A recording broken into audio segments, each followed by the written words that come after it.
So, Mr. Ricci, we've received some questions regarding working with an MPN specialist. Could you give your perspective on working with an MPN specialist for like a second opinion, or if you have stable long-term disease? Sure. The MPN community is actually a very collegial one.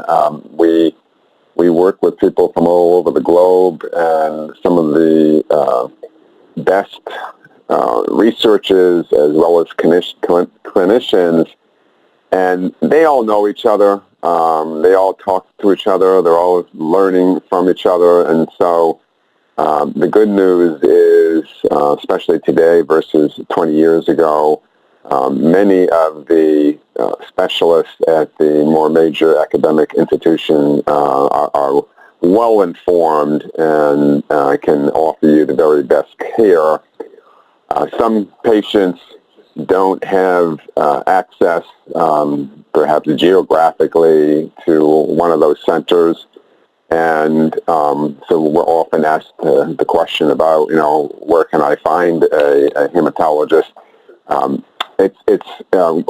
We're not in the business of recommending doctors, but if you do go to the npnresearchfoundation.org website, there are links both to a list of hematologists from the hematologist organization, and there's also a link to a kind of patient-recommended referrals where patients can enter a hematologist in their own community that they like, and you can learn about what they have to say about some of the hematologists in some of the smaller locations. Thank you. And Ms. Mal, do you have anything to add about coordinating care between your primary doctor and MPN specialist? Yeah, so, we do see a lot of patients in the clinic with that are 1, 2, 3, 5 hours away. So it's just good communication between the doctors and the care team, and then we're able to we understand patients can't come up to where we are all the time or multiple times a year. So typically we'll see patients that are farther out 1 to 2 times a year, just to kind of touch base, make sure everything is going okay, and if we would change any of their treatment plan. And then we can also watch them from afar by getting labs faxed up to us from their local doctors, or even the doctor's notes from the primary care or the local hematologist up here. So we do keep tabs on them throughout the year as well. Thank you. Dr. Gerds, we've received many questions about treatment.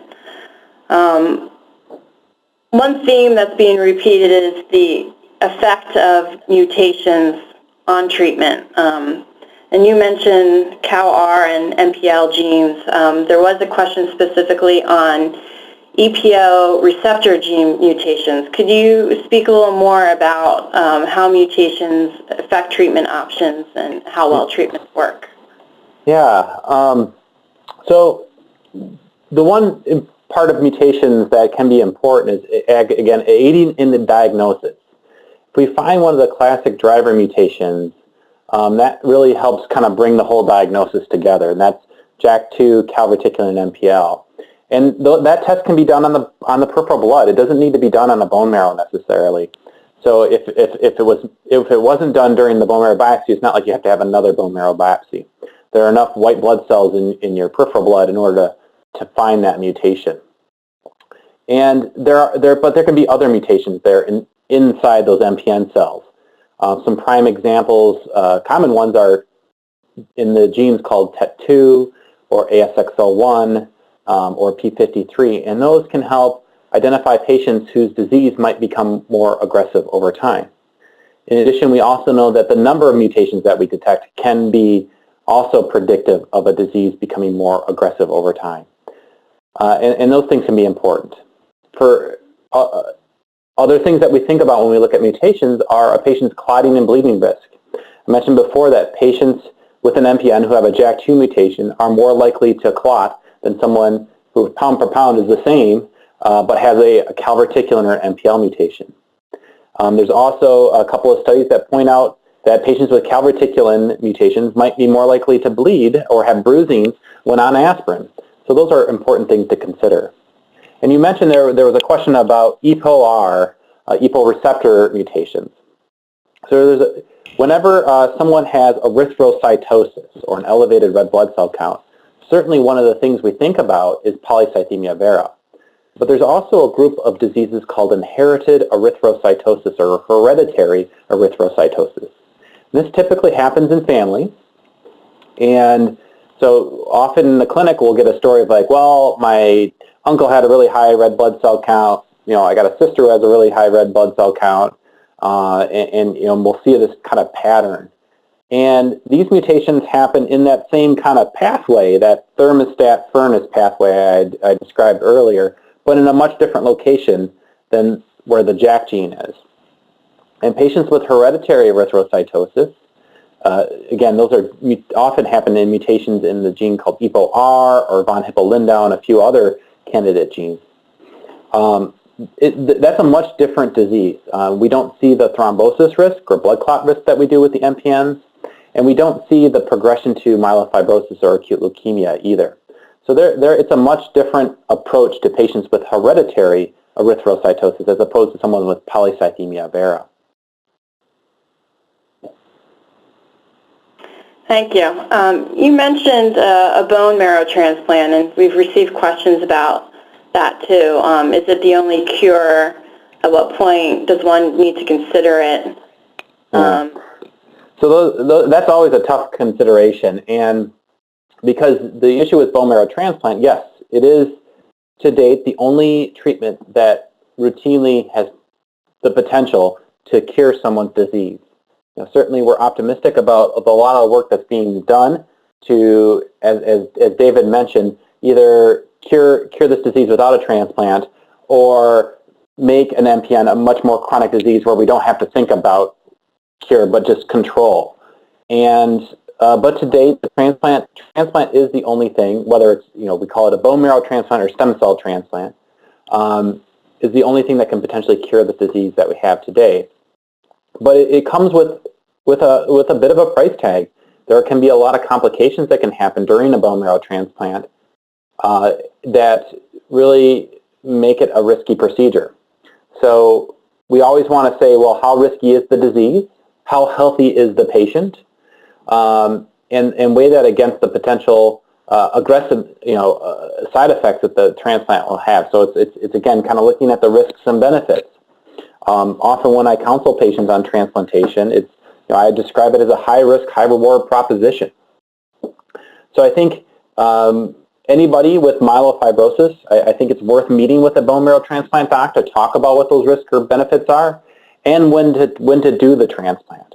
So that's another tough kind of question. It's not just whether or not to do the transplant, but when. And it's kind of the Goldilocks conundrum. You don't want to do it too early where you're exposing yourself to a lot of risk, which you may not need by doing the transplant.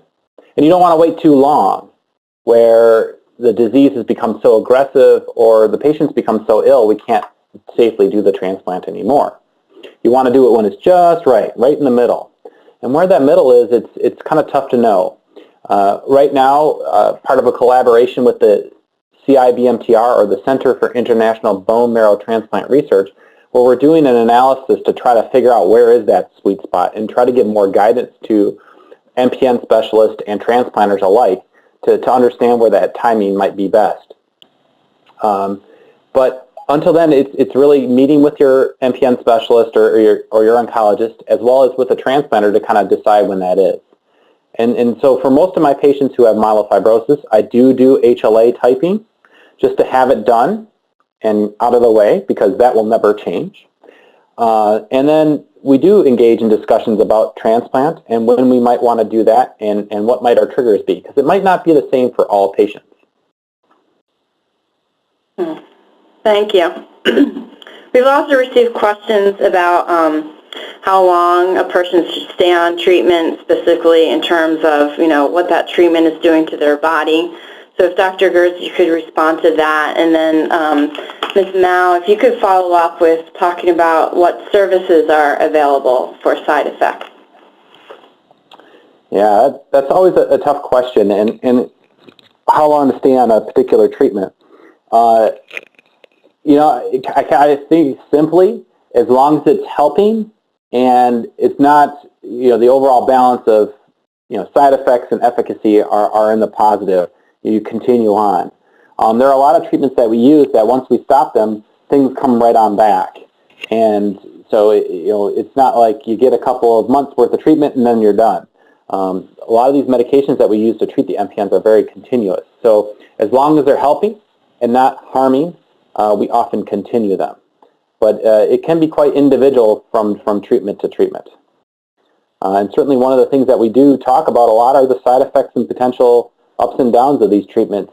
And when we do run into side effects and complications of the disease, we often reach out to other specialists at our center to help with those.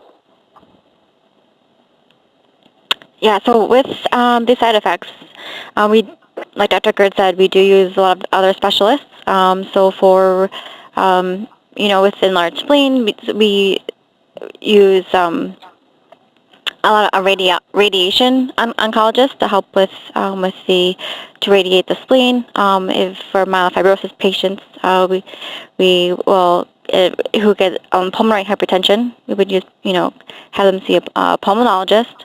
Also, if you're just having some side effects of from medications, we would have or a lot of pain. We would have them see palliative medicine. They would help with pain management.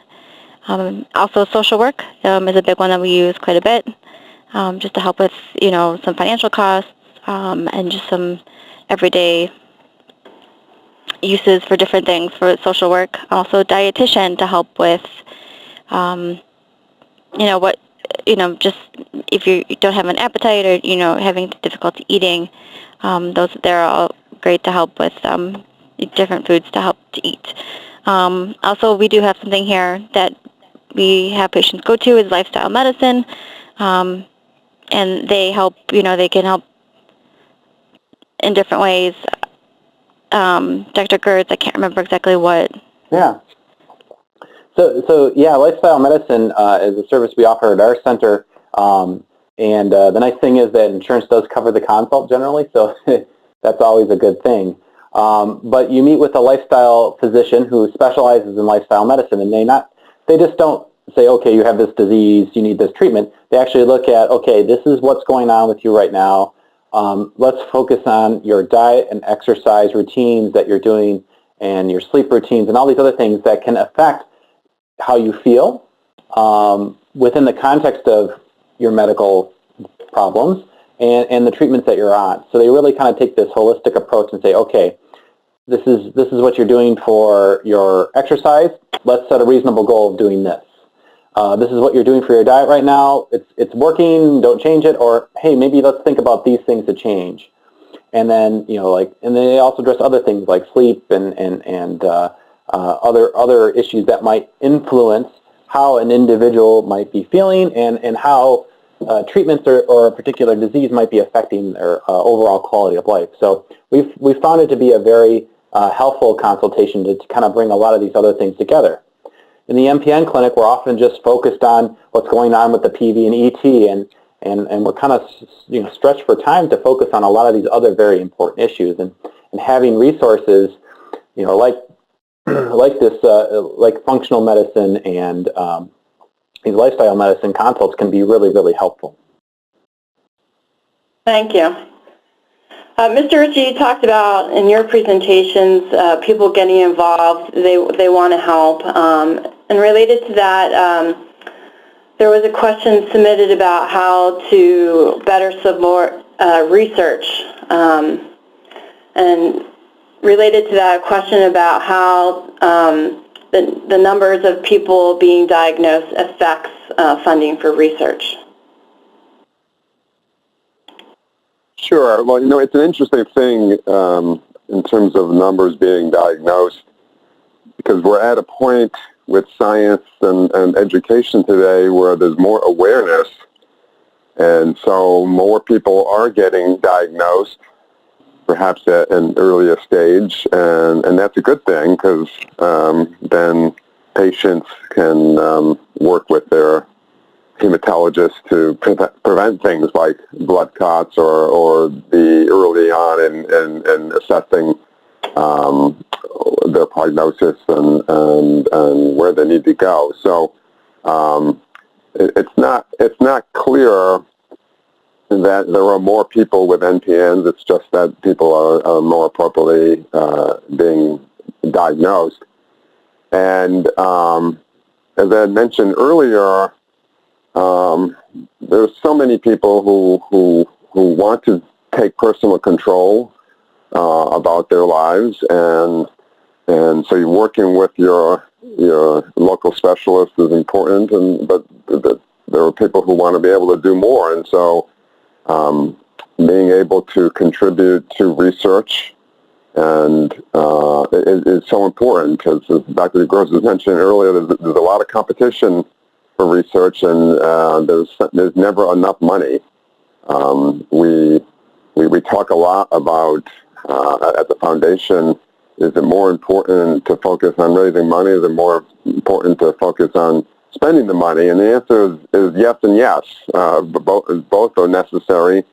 The key is to try to funnel those limited resources to the very best opportunities, and we take that responsibility very seriously. And we have a global medical advisory board that reviews every single research proposal, and they're all scored, and we just try to be the conduit to make sure that the money being raised is going to the areas that can best facilitate future development and eventually evolution into cures, or certainly advancement of the knowledge of the disease state to get to some solutions. I mean, it's actually a very exciting time within cancer and within the NPNs, because we're learning so much more that these are not one-size-fits-all disease states. Even within the three MPNs, ET, PV, and MF, there's so many different progression of individual diseases, and with the understanding of the mutations and the secondary mutations, we believe eventually there's going to be more personalized solutions. Dr. Gerds was mentioning earlier about ruxolitinib, and there are some patients who seem to have some curative benefits and life extension benefits, but it's certainly not everyone. And so who are those people, and what can we learn about those people to figure out which ones can benefit and then which ones can't, and can we come up with alternatives? And so it's still early days, but the research is progressing very rapidly, and we're evolving to a point where there will be more options in the future for patients. Thank you. Since we're talking about research, Dr. Gerds, there were questions about how CAR T-cell therapy or CRISPR applied to MPN. Yeah, that's a very good question. Certainly, these are exciting technologies, and CRISPR, the idea of editing genes, right, fixing broken genes, that makes a complete sense to try to address that direction. But just to kind of frame what these things are, CRISPR is kind of a technique. It's a technique of gene editing, and it can be used to do a lot of different things. And certainly, it's a tool in the lab that is starting to lead to treatments in the clinic. CAR T cells are, in fact, gene edited. And what CAR T cells are is you take T cells out of an individual, and reprogram them, re-edit some genes to have them express certain receptors on their surface and really program to attack a certain target within the body. And CAR T cells have been incredibly successful for diseases like lymphoma and acute lymphoblastic leukemia because we can wipe out those cells. They have a great target, and we have a great technology to match that target. One of the challenges with CAR T cells in the MPNs is finding the right target. You have to find a target that is kind of sensitive, is on the surface of the MPN cells that can go in and get attacked, but also a target that isn't on normal cells that are really important because the CAR T cells can't tell the difference between an MPN cell or another cell that may be expressing the same target that you don't want it to hit. So really the big challenge in MPNs is finding the right target, and that's something that is an active area of research. But we certainly know that immunotherapies like this are successful because, in fact, bone marrow transplantation is kind of like CAR T cells, a non-specific CAR T cell treatment. So certainly immunotherapies make sense, like things like CAR T cells. But the big hurdle right now is just finding the right target on the MPN cells to make it a treatment that's going to help patients. Thank you. There was just a follow-up question about the lifestyle physicians. If any one of you could respond to how to find a lifestyle medicine doctor. Yes, I know that's a service that we offer here at our center at the Cleveland Clinic. And there are a couple of resources. There's an American College of Lifestyle Medicine that can kind of help identify a lifestyle medicine doc that's close by. Other groups too are focusing on lifestyle medicine. For example, the American College of Preventative Medicine has a lifestyle medicine initiative. So there are a couple of resources there out on the web that can help you try to identify a lifestyle physician closer to home. But certainly talking to your MPN specialist or primary care doc might help you identify someone nearby. Again, this is a relatively new field and something that is growing. So not unlike MPN specialists, sometimes in non-urban centers they can be pretty hard to find. And so a lot of patients will kind of make their own lifestyle visit where they might meet with services that are readily available, such as a dietitian and kind of a doctor who focuses on like physical fitness and things like that, where you can kind of get these services, but maybe not all at the one-stop shopping that a lifestyle medicine specialist might be able to provide. Thank you. Well, our time is up. That is the end of the webinar. We want to thank you, everybody, for joining us again on your Saturday morning. And we also want to thank our presenters, Dr. Gerds, Ms. Mao, and Mr. Ricci, and our contributors, Insight Corporation, and MPN Research Foundation.